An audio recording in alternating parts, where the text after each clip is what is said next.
All right, let's go. Aswand Cruickshank, your one and only Move Swiftly speaker, checking in for a daily Move Swiftly thought, giving you a perspective on teamwork that you will not get anywhere else. Let's dive right into this, man. Let's jump right into this. Let me address all of now that we have officially come to the end of college football season. Let's wrap this up.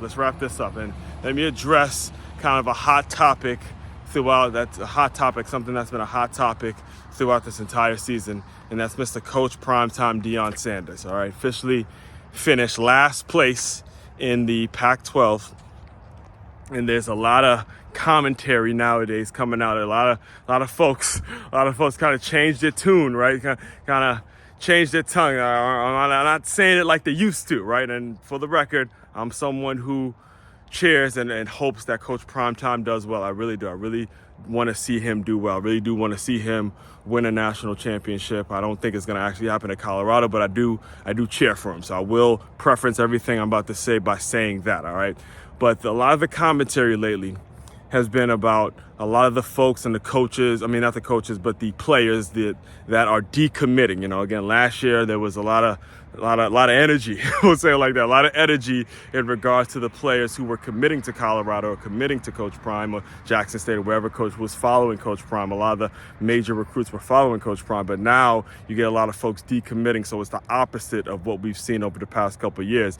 And there's all this commentary about, why are folks decommitting? I'm going to tell you why they're decommitting. I'm going to tell you right now exactly what's happening. All right, these are major, high-level, high-profile, nationally known recruits, and there are coaches who are walking to these recruits or going to these recruits and saying this: you want to go to a coach that finished last place, or do you want to go to a winner? That's all they're saying. All right, that's all they're saying. And it just so happens that these major recruits, these nationally known recruits who have aspirations of playing in the National Football League, they're not wanting to go to a team that finished last place. And they're coaches who are using that against Coach Primetime. And that's just the way it happens. All right. And for those of you who believe that, it was just the first year and, Coach Prime's going to get it together, I want to agree with you, but I can't agree with you because of the fact that the majority of the team that Colorado put together this year was primarily in the transfer portal. He didn't go build homegrown talent. So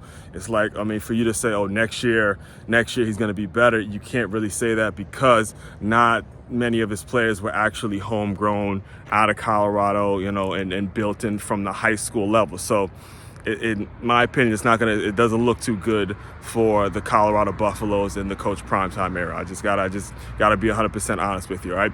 And that brings me to today's Move Swiftly thought. Today's lesson, and I get that I'm in South Florida and, you're not really allowed to say nice things about Coach Nick Saban out here in South Florida. I learned that early on when I moved out here. But because of the fact that Affleck has decided to put Coach Prime and Nick Saban in commercials and kind of dub Coach Prime, or people, not only Affleck, but people have sort of bought into this idea that Coach Primetime Deion Sanders is the second coming of Nick Saban and he's going to have that type of success. We got to address this, and I got to bring this to you guys' attention, all right? If you go back a couple years ago when Nick Saban was just building what he's built at Alabama, and you look at one of the press conferences, I think it was the first game. It was the first game in which he had a press conference, and one of the reporters asked him something along the lines of, you guys have arrived, you guys have did it, you guys have, you're finally back, you brought Alabama back, and he got angry. He got angry at the reporter for even insinuating that, they had achieved anything by having a September win. One September win meant absolutely nothing. Now, let's go back to the famous Primetime Deion Sanders after he beat TCU, which again, I'm not gonna lie, but I didn't expect him to win, but it was a great win. But his reaction, completely different. Do you believe? All very cocky, very much, like he's arrived. And again, I get that's who Primetime is, but there's only one player that actually played that is actually Primetime Deion Sanders. His players are not him, and they will not be. None of them will be. All right, he had an unbelievable amount of talent.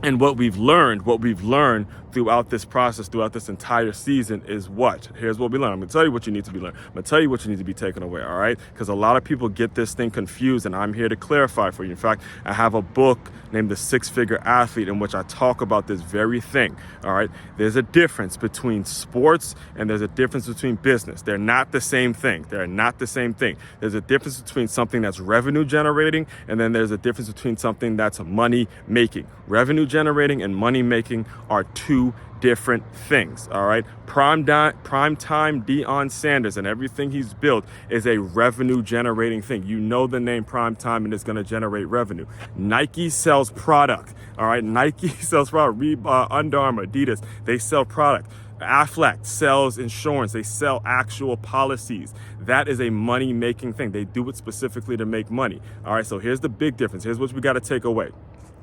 In sports, and it's probably the easiest way for you guys to understand this. And if you want to dive deeper into this, go get the book, The Six-Figure Athlete, where I do a complete deeper dive on the difference between revenue generating and money making. But here's the difference in a kind of an easily understandable way.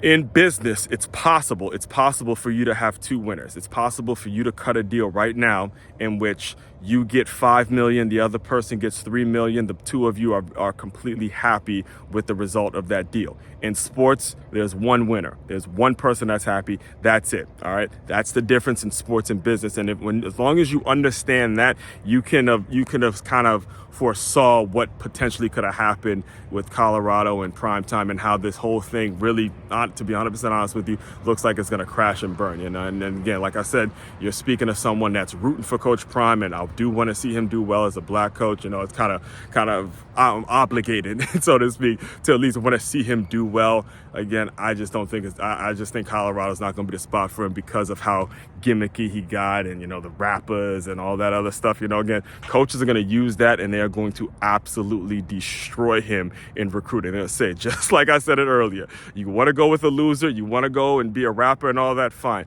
We're going to play football over at this, and you're not going to get the actual recruits that you need to get to turn that program around, all right? To dive deeper into all my work, main website, makeyourmove.com. That's makeyaamove.com. One-stop shop for all your teamwork and your self-development needs. Aswand Cruickshank, your one and only Move Swiftly speaker, checking out. You guys continue to move swiftly. We will talk more soon.